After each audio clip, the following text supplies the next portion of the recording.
Baik, auzubillahi minasyaitonirrajim. Bismillahirrahmanirrahim. Assalamualaikum warahmatullahi taala wabarakatuh. Alhamdulillahirabbil alamin. Allahumma shalli wa sallim wa barik ala sayyidina Muhammadin wa ala alihi wa sahbihi ajma'in. Bersyukur kita kepada Allah Subhanahu wa taala atas nikmat yang telah Allah berikan kepada kita, sehingga pada kesempatan kali ini, pada video kali ini kita masih bisa merasakan menikmati yang namanya ibadah. Karena ibadah itu tidak bisa digantikan atau tidak bisa dibayar dengan apapun. Lantas, bagaimana konsep rezeki yang ditahan Allah? Apakah benar rezeki itu bisa ditahan Allah? Dan apakah Allah itu menahan rezeki kita? Ini yang menjadi pertanyaan besar oleh sebagian orang yang merasa dirinya, yang merasa rezekinya itu ditahan.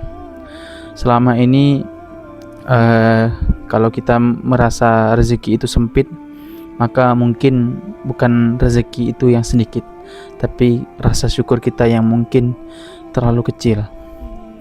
Dan insyaallah kita akan bahas tentang bagaimana konsep rezeki yang Allah janjikan.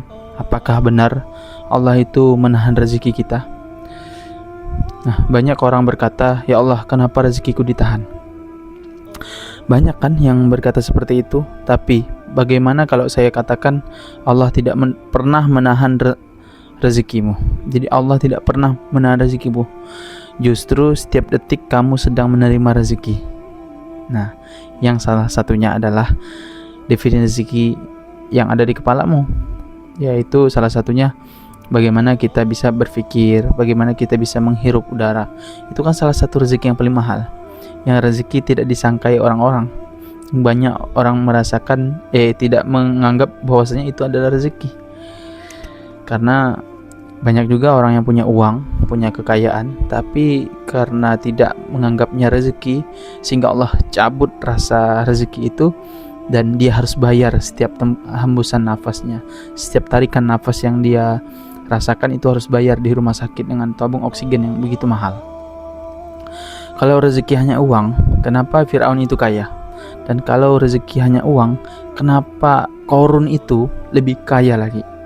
Dalam sebuah tulisan, saya bukan mengatakan ini hadis ya, tapi tulisan mengatakan bahwasanya tidak ada yang lebih kaya dari Qarun kecuali Nabi Sulaiman. Nah, Nabi Sulaiman itu manusia paling kaya sedunia. Tidak ada yang dapat menandinginya. Qarun pun itu masih belum kaya, masih kaya Nabi Sulaiman. Karena bayangkan, istana yang begitu besar terbuat dari lapisan emas itu bisa dipindahkan oleh Nabi Sulaiman. Dan Nabi Sulaiman punya pasukan jin. Bayangkan, bisa ngambil uang secara langsung, bisa ngambil emas itu tanpa harus tambang emas. Itulah Nabi Sulaiman. Lantas kalau definisi kaya itu, definisi rezeki itu adalah uang, kenapa banyak koruptor itu kaya? Dan mengapa orang yang memusuhi Nabi juga kaya? Kayak Nabi Abu Lahab itu kaya. Dan banyaklah contoh-contoh orang yang punya kekayaan, tapi apakah itu dibilang rezeki? Nah, tidak. Nah, berarti ada yang salah dengan cara kita mendefinisikan rezeki. Nah, rezeki itu tidak sama dengan istidraj. Jadi jangan-jangan selama ini kita melihat orang punya rezeki, tapi ternyata dia bukan mendapatkan rezeki, dia mendapatkan istidraj. Nah, istidraj itu dalam Islam itu adalah sesuatu yang dimana ketika dia lupa sama Allah, maka Allah akan bukakan pintu-pintu kemudahan, pintu-pintu kesenangan lebih tepatnya ya. Jadi ketika dia melupakan Allah, dia akan dibukakan pintu-pintu kesenangan. Dan ini tercantum di Al-Quran surah 6, surah Hud, ayat ke 44-45. Allah mengatakan di situ bahwasanya ketika dia melupakan peringatanku, kata Allah, maka aku akan bukakan pintu-pintu kesenangan. Ingat, kata Allah itu pintu-pintu kesenangan, bukan pintu kebahagiaan. Berbeda bahagia dengan senang. Kalau orang senang, dia hanya sesaat, ada batasnya. Tapi bahagia, nah itulah yang dirasakan oleh orang-orang yang mungkin tinggal di desa. Dia bisa nyangkul di sore hari, kemudian tidur habis isya, bangun subuh hari, besoknya nyangkul lagi, makan di ladang, itu nikmat sekali. Dan itulah rezeki yang tidak disadari. Nah, Allah kadang memberi seseorang harta bukan karena ridho, tetapi karena istidraj. Contoh, Qarun itu dikasih harta oleh Allah Subhanahu wa taala, dikayakan oleh Allah. Bahkan sebuah riwayat itu kunci gudangnya itu harus diangkat sampai berapa orang? Sampai beberapa orang besar. Bayangkan sekayanya Qarun waktu itu. Nah, sedikit demi sedikit Allah biarkan dia semakin jauh, semakin sombong, semakin lupa, semakin merasa hebat, hingga akhirnya datang azab. Jadi tidak semua kekayaan itu adalah baik. Justru kekayaan itu bisa menjadi peringatan dan bisa menjadi azab bagi orang-orang yang lupa dengan Allah. Rasulullah sebenarnya bisa menjadi orang yang terkaya. Bayangkan. Dalam sebuah riwayat, Rasulullah itu pernah ditawarkan kekayaan oleh malaikat. Seorang malaikat, saya belum bisa memastikan malaikat apa karena riwayatnya juga belum sepenuhnya saya baca. Tapi Rasulullah itu pernah ditawarkan, kalau tidak salah malaikat Jibril, "Wahai Rasulullah, maukah engkau aku jadikan gunung ini emas untuk kekayaanmu?" Apa kata Rasulullah? Tidak, aku cukup menikmati ibadahku. Yang penting aku bisa sholat, aku bisa makan, aku bisa ibadah, aku bisa menjalankan perintah-perintah Allah. Masya Allah. Rasulullah itu bisa hidup kaya, tapi memilih hidup sederhana. Kenapa? Karena beliau tahu yang dicari itu bukannya banyak harta, tapi keberkahan. Disinilah Islam berbeda dengan motivator pada umumnya. Motivator dunia motivator dunia itu mengatakan kekayaan adalah segalanya. Tapi anehnya ketika orang kaya justru merasa hampa. Banyak kan orang-orang yang kaya tapi malah bundir, malah gandir. Bundir itu bunuh diri dan gandir itu gantung diri. Oke? Mengapa Allah memberikan orang miskin itu berupa kesabaran? Ini sangat dalam. Bayangkan ada dua orang ini, yang satu diberi uang, yang satu diberi kesabaran. Mana yang lebih mahal? Di mata manusia, orang yang diberi uang adalah orang yang paling beruntung.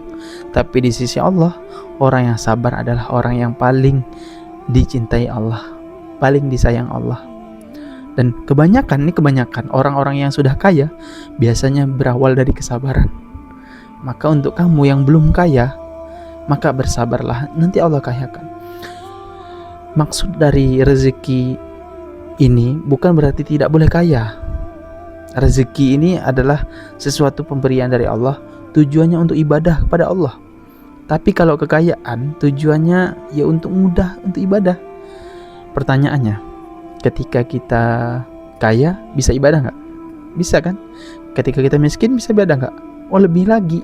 Kita menangis, ya Allah, gak ada uang ya Allah, tolonglah berikan ya Allah, hamba gak mampu hidup susah ya Allah. Ingat Allah itu rezeki. Nah, itu yang jarang disadari orang. Ada rezeki yang tidak bisa dibeli. Nah, salah satunya tidur nyenyak, itu tidak bisa dibeli. Anak yang berbakti kepada orang tua itu lebih lagi tidak bisa dibeli. Pasangan yang setia. Tercatat akhir-akhir ini banyak kasus-kasus perceraian massal. Kenapa? Karena tidak mendapatkan rezeki. Orang tua masih hidup, itu rezeki yang paling mahal. Kata Ustadz Abu Somad berkata seperti ini, perlakukanlah orang tuamu seperti raja, maka rezekimu akan menjadi seperti raja-raja. Insya Allah.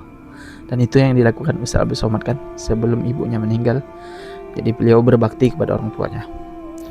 Kemudian banyak sekali contoh-contoh rezeki yang mungkin belum kita sadari. Salah satunya tubuh sehat, bisa sujud, itu rezeki yang paling mahal.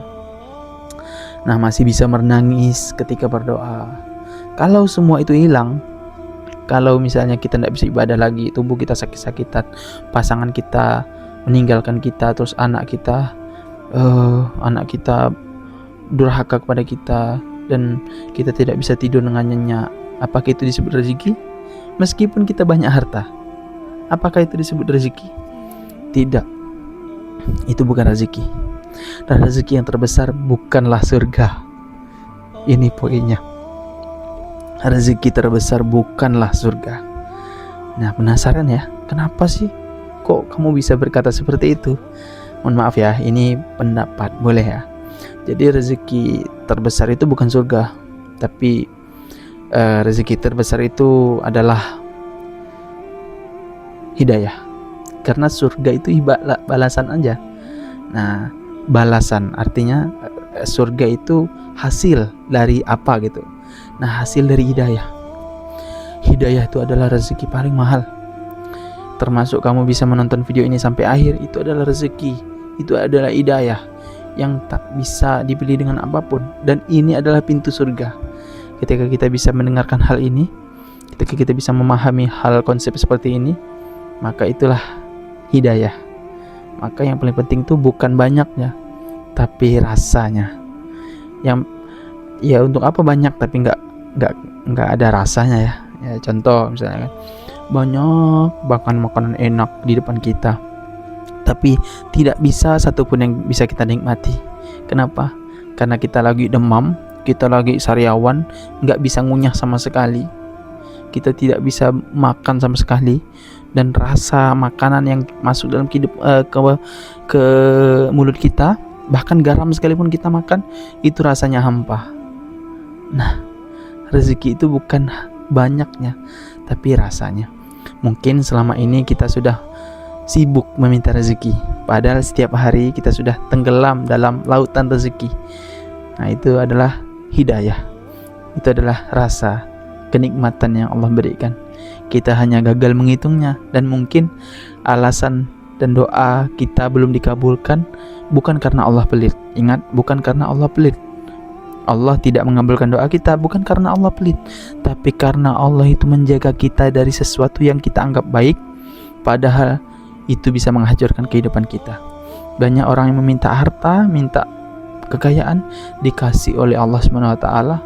Apa yang terjadi? Malah dia lalai, malah dia sibuk dengan kekayaannya, tapi lupa bertemu dengan Tuhannya.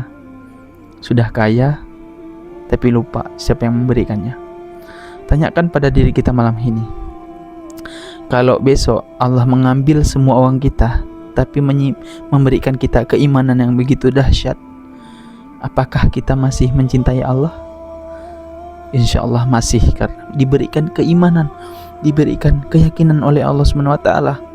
Tapi sebaliknya, jika Allah memberikan seluruh dunia, Allah berikan semuanya, kekayaan, harta benda semuanya, pasangan semuanya Allah berikan, tapi Allah mencabut yang namanya kenikmatan iman, apakah itu disebut rezeki? Na'udzubillah, na'udzubillah. Itu yang dirasakan oleh Qarun, itu yang dirasakan oleh Fir'aun, dan itulah yang dirasakan oleh orang-orang kafir. Banyak kan kita lihat orang-orang kafir, mohon maaf ya, orang kafir itu dibuka pintu rezekinya memang secara harta ya. Harta itu rezeki kok, tapi dibuka orang kafir itu, dibuka selebar-lebarnya agar dia tidak bisa menikmati lagi di akhirat. Kita bisa hidup di dunia, bisa makan dengan nyenyak, nikmati. Jangan pernah iri dengki dengan orang kafir. Itu saja. Barakallahu fikum, berkah selalu. Kalau kamu suka dengan video ini, silahkan like, komen, dan subscribe channel ini agar lebih berkembang. Bagikan ke grup-grup WA. Siapa tahu dengan jempol kita bisa menjadi amal jariah. Bayangkan setiap orang yang menonton video ini, dia muhasabah dirinya, ya berbuat baik kepada orang lain, memahami tentang makna rezeki, ingat dengan Allah, maka itu akan mengalir juga kepada kita yang membagikan video ini. Barakallahu fikum, berkah selalu. Wabillahi taufiq wal hidayah. Kita akhiri dengan lafaz hamdalah, alhamdulillahirabbil alamin. Sempurnakan dengan doa kafaratul majelis. Subhanakallahumma wa bihamdika, asyhadu an la ilaha illa anta, astaghfiruka wa atubu ilaik. Assalamualaikum warahmatullahi taala wabarakatuh.